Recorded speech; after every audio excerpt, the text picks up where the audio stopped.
અભય થઈને નિષ્પક્ષતાથી નિરપેક્ષ રીતે વાસ્તવિકતાનો અરીસો રૂપી સચોટ માહિતી લાવતો સત્યની સાથે અભય ટાઈમ્સ। સુરતમાં ગૃહ રાજ્યમંત્રી હર્ષ સંઘવીએ પાંદેસરા ખાતે ક્રાઇમ બ્રાન્ચ યુનિટનું લોકાર્પણ કર્યું હતું, ત્યારે હર્ષ સંઘવીએ વિવિધ મુદ્દે નિવેદન કર્યું હતું। ગૃહ રાજ્યમંત્રી હર્ષ સંઘવીએ સુરતના પાંદેસરા ખાતે ક્રાઇમ બ્રાન્ચ યુનિટનું લોકાર્પણ કર્યું હતું। ક્રાઇમ બ્રાન્ચનું બિલ્ડિંગ સુરતના ચોક બજાર ખાતે હતું, તો હવે પાંદેસરામાં કોઈ ક્રાઇમ બને તો પોલીસની ટીમને પહોંચવામાં 30 મિનિટનો સમય લાગતો હતો, તેથી પાંદેસરામાં ક્રાઇમ બ્રાન્ચનું યુનિટ ઊભું કરવામાં આવ્યું છે। આ ઉદ્ઘાટન સમયે ગૃહ રાજ્યમંત્રી હર્ષ સંઘવીએ કહ્યું હતું કે અસામાજિક તત્વોને લઈ હર્ષ સંઘવીનું મહત્વનું નિવેદન કર્યું હતું। હર્ષ સંઘવીએ કહ્યું હતું કે છેલ્લા ઘણા દિવસથી હું જોઉં છું કે આ વિસ્તારમાં શોધીને તેનો વરઘોડો નીકળ્યો છે। ક્રાઇમ બ્રાન્ચના જેસીપી અને ડીસીપી તથા તેમની ટીમને અભિનંદન આપું છું। ખૂણે ખૂણેથી આરોપીઓને શોધીને તેનો વરઘોડો કાઢવામાં આવી રહ્યો છે। શહેરના કોઈ ખૂણામાં બેસીને કોઈ ધીંગામસ્તી કરતું હોય તો તેનો વરઘોડો આગામી દિવસોમાં જોવા મળશે। અસામાજિક તત્વ અને દાદાગીરી કરનારોની કોઈ નેતા કે પછી સામાજિક અગ્રણીઓએ ભલામણ ન કરવી જોઈએ। તમે ગમે એટલી પૂજા કરો અને આવા ઈસમોની ભલામણ કરો તો તે વ્યર્થ પૂજા છે।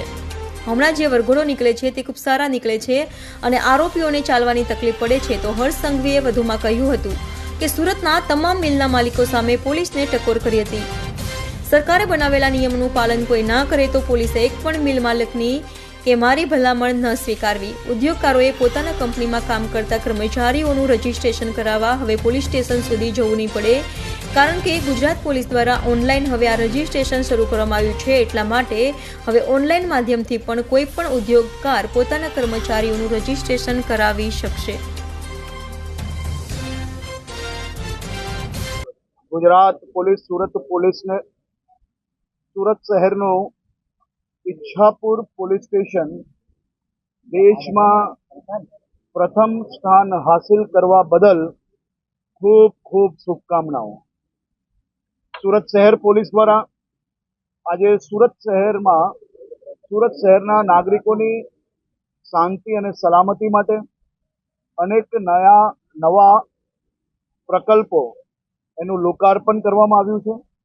ખાસ કરીને હું સુરત શહેર પોલીસ કમિશનર શ્રી અને એમની આખી ટીમને અભિનંદન આપું કે કોઈ સામાજિક અને રાજકીય ભલામણથી પોલીસ સ્ટેશનો ખોલવા બદલે ક્રાઇમ પેટર્નને અભ્યાસ કરીને વધુમાં વધુ ઝડપથી કોઈ બી બનેલ ક્રાઇમ જગ્યાઓ પર એક્શન લઈ શકાય તે માટે ક્રાઇમ બ્રાન્ચનું એક બીજું યુનિટ આજે પાંડેસરા ખાતે શરૂ કરવામાં આવ્યું છે।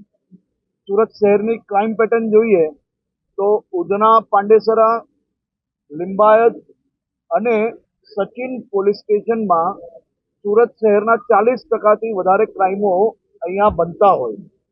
આ વિસ્તારમાં ક્રાઇમ બ્રાન્ચનું એક યુનિટ ચાલુ કરવાના કારણે ક્રાઇમ બ્રાન્ચથી અહીં સુધી પહોંચતા જે 30 મિનિટથી વધારે સમય લાગતો હતો એ સમય હવે ઘટીને 5 થી 10 મિનિટમાં બધા જ એરિયાની સુધી ક્રાઇમ બ્રાન્ચની ટીમ સીધી પહોંચી શકશે। આ પ્રયાસ થકી મને વિશ્વાસ છે કે આવનારા દિવસોમાં અહીં બનતા ક્રાઇમો ઉપર કંટ્રોલ કરવામાં સુરત શહેર પોલીસને જરૂરથી સફળતા પ્રાપ્ત થશે।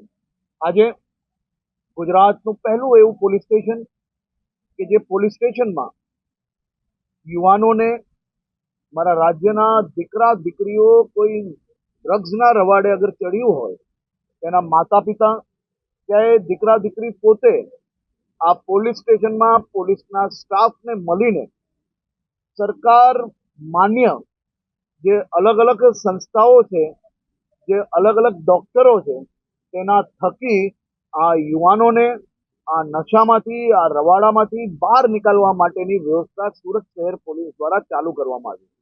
ત્યાં બી અલગ અલગ સ્ટાફોને અપોઇન્ટ કરવામાં આવ્યા છે, જે સ્ટાફ દ્વારા આ યુવાનોને મદદ કરવામાં આવશે અને સાથે સાથે આ પરિવારજનોએ જરા બી ચિંતા કરવાની જરૂર નથી, કારણ કે કોઈ બી પ્રકારના કેસ એમના દીકરા દીકરી ઉપર નહીં કરવામાં આવે અને એમની જે ઓળખ છે એને બી કોઈ બી પ્રકારે જાહેર કરવામાં નહીં આવે એ પ્રકારની વ્યવસ્થાઓ સુરત શહેર પોલીસ દ્વારા કરવામાં આવી છે। હું ફરી એકવાર શહેરના સૌ નાગરિકો વતી સુરત શહેર પોલીસની આખી ટીમને અભિનંદન આપ્યું.